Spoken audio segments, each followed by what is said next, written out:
Muy buenos días y muchas gracias a todos por estar con nosotros. Se cumple un año de la inauguración del Centro Memorial de las Víctimas del Terrorismo. Ha sido un año muy intenso, ha sido un año en el cual yo creo que desde aquí hemos contribuido sobre todo a tres cosas. Por una parte, a la deslegitimación del terrorismo, por otro lado, a la desmitificación de esos tópicos que todavía persisten en el espacio público en relación con este tema que nos trata. Por ejemplo, el de una ETA supuestamente buena, la primera, la que habría sido antifranquista, etcétera. Eso es un tópico, uno de los principales. Otro sería el de la existencia de una especie de conflicto vasco entre dos bandos, equiparables, como si esto hubiese sido una guerra y no una campaña terrorista contra la democracia. Y en tercer lugar, yo creo que hemos contribuido a algo menos perceptible, pero que también es muy, muy importante, que es a la conversación pública, a que se hable más de un tema del cual hemos callado mucho y durante mucho tiempo.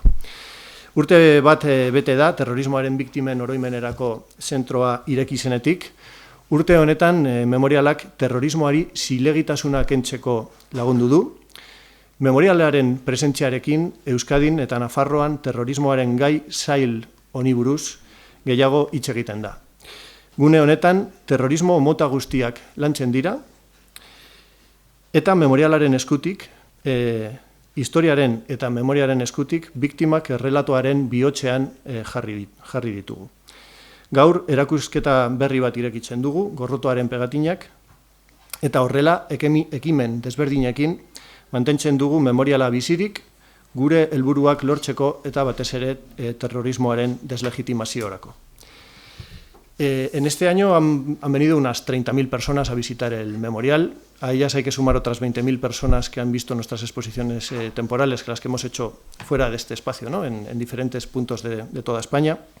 Hemos tenido una treintena de visitas escolares, 2/3 de ellas de centros procedentes del País Vasco y de Navarra, que es un tipo de visita especialmente importante para nosotros también. Y luego por áreas, pues decir, en el ámbito educativo, el proyecto más relevante que hemos hecho ha sido una serie de unidades didácticas para secundaria, y también hemos formado a más de 300 profesores para que lleven la cuestión del terrorismo a las aulas en un programa de formación por comunidades autónomas que seguiremos haciendo en los próximos meses. Después, bueno, la parte expositiva está más clara.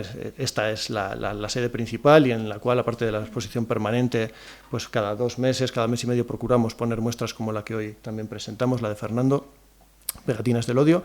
Y después en investigación el proyecto principal ha sido Historia y Memoria del Terrorismo en el País Vasco, de la mano del Instituto Valentín de Foronda, de la Universidad del País Vasco, que es una trilogía que todavía falta el tercer volumen por publicarse, pero que es una obra antológica, pues lo más ambicioso, exhaustivo que se ha hecho sobre nuestro terrorismo, el terrorismo vasco.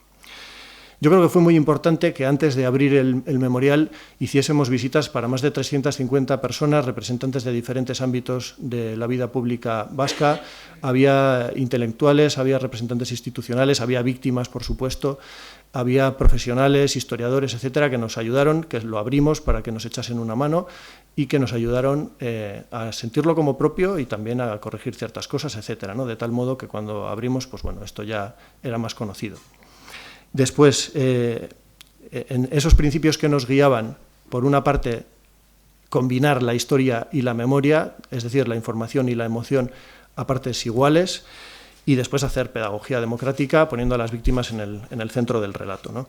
Y desde luego teníamos claro que la visión tenía que ser integradora, que había que tratar todos los diferentes terrorismos que ha habido aquí, en su proporción, porque lógicamente no es lo mismo hablar de ETA que hablar de los otros casos con las diferencias en cuanto a número de víctimas o incidencia política social que ha habido, ¿no? Pero en cuanto a las víctimas del terrorismo, de todos los terrorismos, son iguales. Y después hemos procurado aplicar una visión europea, es decir, hemos viajado a diferentes memoriales, hemos conocido cómo se trata la cuestión del pasado traumático de la Segunda Guerra Mundial y del Holocausto, y esas enseñanzas son las que hemos pretendido aplicar aquí, salvando las diferencias de magnitud o de contexto. Bueno, en este año han pasado muchas cosas, es un lugar en el que no solo contamos, sino que además nos cuentan muchas historias, eso es importante, ¿no? O sea, ocurren cosas como estar explicando, pues en la parte de ETA, la vitrina con las cartas de extorsión, y que una persona a la que se lo estás explicando te dice, yo recibí una de esas. O estás explicando qué es una bomba lapa, enseñando la reproducción que tenemos de una de ellas, y una persona te dice, a mi marido lo mataron con una de ellas, con una bomba lapa. O sea, son cosas muy impactantes, pero que al mismo tiempo pues van aflorando, ¿no? Y cosas más pequeñas. El guardia urbano que estuvo en el operativo de la bomba de Hipercor, que fue incapaz, él y sus compañeros, de localizar el artefacto y que le pesa en la conciencia, ¿no? Y que viene aquí, te lo cuenta y que se reconoce en uno de los vídeos. O, bueno, en fin, muchas cosas, muchas anécdotas de ese tipo que podría contar, pero con diferencia lo más gratificante para nosotros ha sido saber que para las víctimas, muchas de ellas, pues sienten esto como propio, sienten que es un lugar, que somos sus aliados y que pueden contar con nosotros en esa batalla del relato en la que estamos inmersos, ¿no? Por supuesto, faltan cosas por hacer. Esa deslegitimación del terrorismo es una tarea pendiente porque estamos en un país en el cual la legitimación del terrorismo, sobre todo el de ETA, sigue teniendo una presencia destacada, pero seguiremos trabajando y muestras como la que hoy inauguramos, la de Fernando Íñigo Aristu, van en esa dirección, ¿no? Hay personas que tienen varias vidas en una y aquí tenemos un caso, porque Fernando, que es el comisario de la muestra de pegatinas del odio, es contable, es maestro cortador de jamón y es coleccionista de pegatinas, y no cualquiera, sino que es uno de los mayores coleccionistas de pegatinas que hay en España. Este señor tiene más de 60.000 en su colección y a través de una selección muy concreta de ellas, que son aquellas que traslucen mensajes de apología del terrorismo, de exaltación del uso de la violencia, de estigmatización del otro, de deshumanización o de cosificación del rival político, pues creo que se puede transmitir muy bien y además vais a verlo abajo, la mayoría son pegatinas de ETA y su entorno, pero también hay muestras de pegatinas de extrema derecha o de extrema izquierda violentas. Y lo que más se parece a una pegatina de ETA o de otro tipo violenta es otra, aunque sea del extremo ideológico opuesto, ¿no? Vais a ver curiosas concomitancias entre supuestos extremos opuestos. Nada más por mi parte, Fernando, le dejo a él que explique la parte relacionada con la exposición Pegatinas del Odio y después bajaremos abajo para verla. Muchas gracias. Consta de 600 pegatinas dentro de mi colección de 60.000, en la cual, como comenta Raúl, existen diferentes temas. Los temas concretamente son, voy a ir relacionándolos muy rápidamente, hay 5 paneles de ETA, en las cuales en el primero aparecerán todo lo que corresponde a ETA político-militar y las primeras pegatinas de ETA de la transición, hasta el año 80 más o menos. Está el famoso panfleto del Lobo, un pasquín que pegó ETA por todo Euskadi, cuando se desarticuló o descubrieron quién era el Lobo, en el cual aparece su nombre, su peso, su medida, para el que supiera dónde estaba, pues avisaría. Bueno, sabéis que el Lobo fue uno de los espías más famosos que se infiltró en ETA, ¿vale? Luego, dentro de los paneles de ETA, pues aparte del primer panel que he comentado, que es transición, luego ya los otros paneles son pues todo ya más moderno, pues mucho más violento. Hay una parte que también se dedica a todos los logos, incluso el famoso logo de ETA en varios tamaños, incluso hay uno en italiano, por eso. Y nada, bueno, principalmente es la exposición donde más, de lo que más es de ETA, son 5 paneles. Luego tenemos 2 paneles de la Cale Borroca. Pues todas las pegatinas que sacan de la Cale Borroca, pues tampoco fotografías de furgonetas quemadas por ellos y de crítica y ataque contra la policía, incluso y contra la China. Esos serían 2 paneles que explicaré abajo con más detalle. Luego, posteriormente, hay otro que se dedica, bueno, hay concretamente 4 grupos en los cuales aparece alguna pegatina en contra de carácter violento, como puede ser HB, CAS, Gestora por Amnistía y el Movimiento de Liberación del Nacional Vasco. También lo explicaré abajo. Junto con Iraultza, Kemen, Jauchi y Carla Berchalea, que también hay alguna, que son todos grupos del entorno de HB y similares de carácter independentista. Hay un panel dedicado exclusivamente a Haggai, a las juventudes de CAS, en el cual pues aparecen todo pegatinas, hay incluso alguna de crítica y de ataque al periodista Calleja, a Tucha, bueno, a mucha gente que conoceréis, ¿vale? Otro panel dedicado a organizaciones independentistas del País Vasco francés, en el cual aparece Pachá, EA, Agir y el grupo terrorista más importante del País Vasco, que se llama Ipar Tarrak, que hay 2 pegatinas solo. Son las que tengo, creo que no hay más además. ¿Vale? Otro panel se dedicaría a los supresores de Haggai, que serían Aika, Seri y Ernai. con sus correspondientes pegatinas también, pues en contra de la policía, etcétera. Otro que se dedica a los grupos terroristas de Cataluña y de Galicia. De Cataluña estaba Terra Lliure, con unas 28 pegatinas en que aparecen pues toda la historia a través de las pegatinas de Terra Lliure. Y luego dos son lo que tengo del Ejército Guerrillero de Liberación del Pueblo Gallego Libre. Era un grupo armado muy minoritario, pero que bueno, fue famoso porque atacó contra la residencia de verano de Manuel Fraga en el año 88. Vale. Y luego tendríamos, en cuanto a la extrema derecha, hay dos paneles que también que constan pues de grupos como el Centro Nacional de la Juventud, que era las Juventudes de AUN, el Partido de Saidin Estrillas, Bloque Antisistema, los Skins Tule Zaragoza y Skins Cripo, y bases autónomas, que son los más famosos dentro de los grupos estos de extrema derecha más moderna, como diríamos, porque yo considero extrema derecha tradicional, que sería Fuerza Joven, Fuerza Nueva, Falange, eso sería la tradicional, y a nivel neonazi CEDADE, y luego ya los más modernos serían pues esta gente, todos los bases autónomas, todos con ideología skin, etcétera. Estos también son famosos porque eran contra el sistema y tuvieron incidentes en las manifestaciones de Madrid estudiantiles, en las cuales el cojo manteca andaba con la muleta pegando en las... Vale. Otro de extrema derecha que constaría de Fuerza Nueva frente a la Juventud y grupos neonazis. Bueno, Fuerza Nueva es el partido más importante de extrema derecha durante la transición. Fue fundado por Blas Piñar en el 76 y desapareció en el 82. Hay una de Fuerza Joven y 4 pegatinas del Cara al Sol en pegatina, reproducciones de cuadros de Carlos Sáenz de Tejada, un pintor del régimen franquista, de la Guerra Civil. Y luego, como grupo más violento, está el Frente de la Juventud, que es una escisión de Fuerza Nueva, en la cual están acusados de haber participado en los atentados de Atocha y del Papus. Una escisión en algunas pegatinas. Y para acabar, bueno, hay parte también del movimiento Ocupa y Alternativo, 2 paneles en los cuales aparecen todo el tema de movimientos ocupas, de gasteches, todo ese tipo de gente alternativa. Y para finalizar, acabaríamos con los grupos terroristas de ideología comunista del Estado español, que son más importantes, el FRAP y el GRAPO. El FRAP, que es el Frente Revolucionario Antifascista, que duró muy poco tiempo, se disolvió en el 78, y 3 de sus militantes fueron fusilados por Franco junto a Chiqui Otaegui, en el año 75.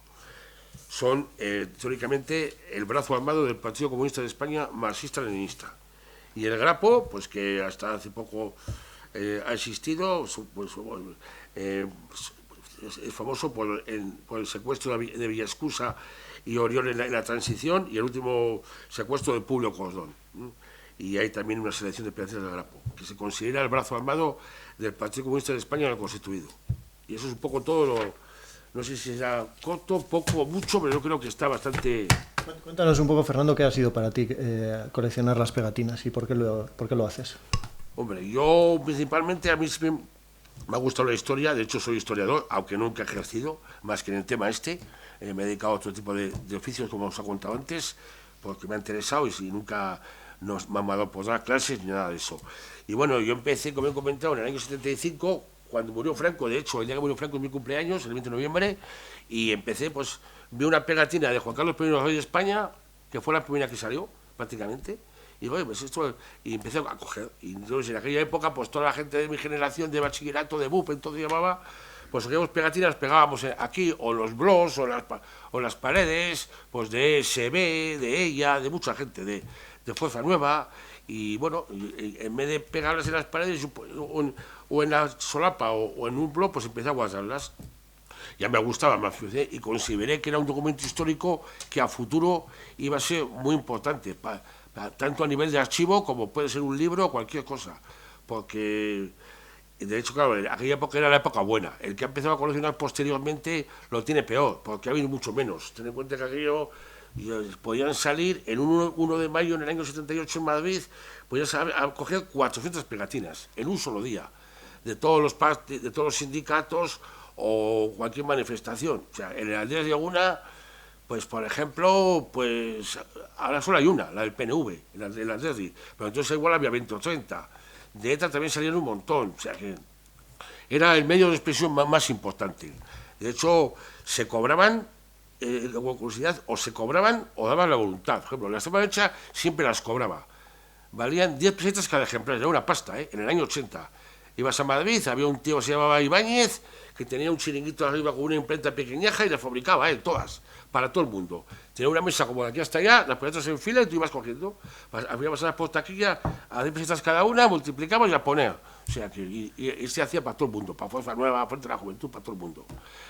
Se conocen las de Ibáñez, ya veréis, por la punta doblada, que hay, las 4 puestos en el cara al sol, porque la pegatina, en vez de ser recta, su máquina lo que hacía era hacer así, una especie de doblez. Y bueno, luego ya seguí coleccionando y ahora muy pocas ya, claro. En la época de la pandemia ninguna, claro. O sea, no ha habido ni a ver alguna, ni al de alguna, ninguna fiesta de euskera, no ha habido nada. O sea, que ahora ha empezado, de hecho el otro día fue el Ibiraldía, o sea, que no la tengo todavía, pero bueno, ya la conseguirán, o sea, que... Y bueno, ha sido un poco todo eso. Y Fernando, una pregunta. Claro, las pegatinas que tenemos aquí son, muchas de ellas extremadamente agresivas, son clandestinas, son mensajes que tienen hasta repercusiones penales. ¿Cómo has hecho para conseguirlas? Bueno, pues eso sobre todo. He tenido que meterme pues en manifestaciones de todo tipo, infiltrarme en pueblos como coleccionista y jugármela, claro, porque no era fácil. Entonces, pegatinas de compañía se conseguían muchas en la zona de Hernani, Tolosa y por allí. O sea, de hecho tuve que echar una novia allí para poder conseguir, que iba todos los sábados ahí en el tren, en el expreso, que iba a Tolosa. Y luego que había como curiosidad, me declararon persona non grata, porque salí en televisión en el Congreso de Juventudes de la UCD con Adolfo Suárez. Y me vieron en Tolosa y ya no puedo volver por Tolosa durante años. O sea, me pararon persona non grata. Bueno, no hubiera pasado nada, ¿eh? Pero bueno, déjate, que eran tiempos duros, ¿eh? Esos pueblos estaban muy centralizados, era muy difícil entrar en los grupos de amistades, porque eran muy así. Entonces, bueno, al final, y nada. Y luego ya, posteriormente, pues ahora no me dedico mucho a ello. O sea, que soy yo porque yo entiendo que no se promociona como hay que promocionar. Si haría una exposición cada 6 meses, me dedicaría a ello, ¿entiendes? Pero eso es una pena porque monto una exposición ahora y luego igual se muere de la risa durante 4 años, ¿entiendes? O sea, ese es el asunto. Y ya, básicamente eso. Esta de aquí me gusta mucho, ha quedado muy bonita. De hecho, tiene una gran colaboración a la cual se agradezco, tanto de Raúl como del grupo de montaje, la empresa de diseño, porque la han enseñado una empresa de diseño, me la ha hecho muy bonita, los montadores, o sea, que siempre van a tener más gusto que yo a la hora de montar una exposición, claro. O sea, que... No sé si tenéis alguna pregunta del público, de los periodistas. Es el momento y si no, bajamos a verla. Sí. Pues qué buenos días, Raúl. Sí. Y Fernando, que te preguntaba, Raúl, en ese balance que has hecho del primer año del Centro Memorial, ha habido una participación de 30.000 visitantes. Me gustaría saber si se pueden discriminar por origen, de dónde procedían estos visitantes que han acudido al centro. También has aludido que se ha llevado a cabo la formación de 300 profesores. Me gustaría saber cuántos de estos 300 profesores son precisamente de aquí, del País Vasco, y cuántos de otras comunidades autónomas. Y bueno, a Fernando, que además tengo la suerte de conocerle y sé que ha hecho un gran trabajo en la colección de pegatinas. ¿Cuál es el criterio que has utilizado para unificar en esta exposición pegatinas de grupos terroristas o de asociaciones, organizaciones políticas que los han apoyado, con otras que no son precisamente de organizaciones terroristas, como comentabas, en relación con los ocupas o con los partidos de extrema derecha? Ya lo tienes encendido. Bueno, básicamente, como he comentado anteriormente, ha sido principalmente grupos que promocionen la violencia, ¿entiendes? Grupos que busquen el tema violento en sus pegatinas, independientemente de la ideología. Hombre, se han dividido, como he comentado, en varias ideologías. Principalmente han sido el movimiento Abertzale por un lado, movimiento catalán, y luego el movimiento alternativo, algo del comunista como Grapo y el FRAP, y luego para acabar pues todo todo lo que se refiere a la extrema derecha. O sea, básicamente en lo que son grupos violentos, porque claro, hay muchísimos grupos, muchísimos partidos también de esa misma ideología, pero que no son violentos. Entonces, o sea, me he fundamentado prácticamente en eso, en los grupos violentos, en lo cual he hecho la división.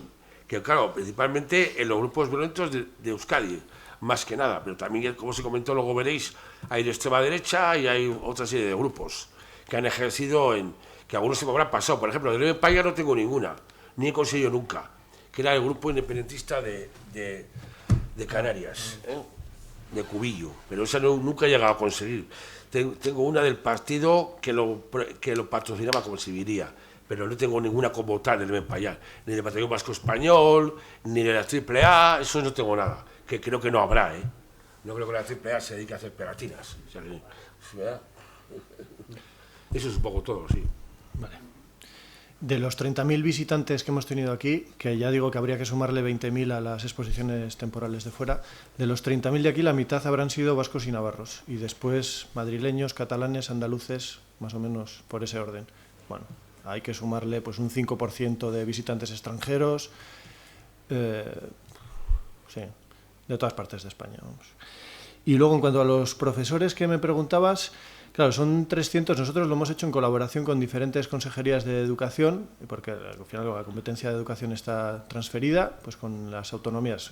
Entonces, lo hemos hecho, por ejemplo, en Navarra, lo hemos hecho para Ceuta y Melilla, lo hemos hecho en Madrid, en Castilla y León, en Aragón, a veces presencial, a veces de forma online.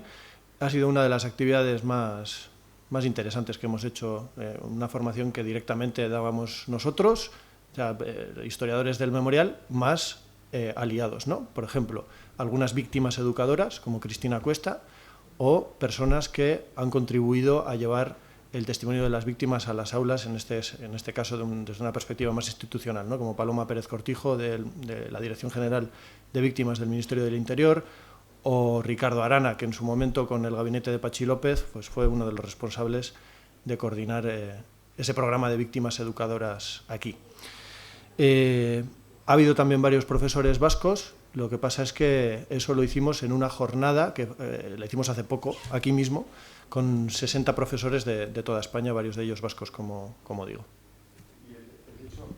Hola, sí. El hecho de que no se haya llevado a cabo esta formación a los profesores vascos de manera generalizada o de manera normalizada, como sí ha sucedido en Navarra, en Ceuta, en Melilla o en Aragón, se debe a que no se ha cursado una propuesta formal a la del Departamento de Educación, o porque el Departamento de Educación expresamente ha rechazado esa invitación. Sí, no, todavía nos faltan muchas autonomías, o sea, hemos estado en Extremadura, en Castilla-La Mancha, en Andalucía, y la idea es ir completando ese puzzle y, por supuesto, hacerlo también en el País Vasco. Entonces, es nuestra intención y esperamos que podamos hacerlo aquí también.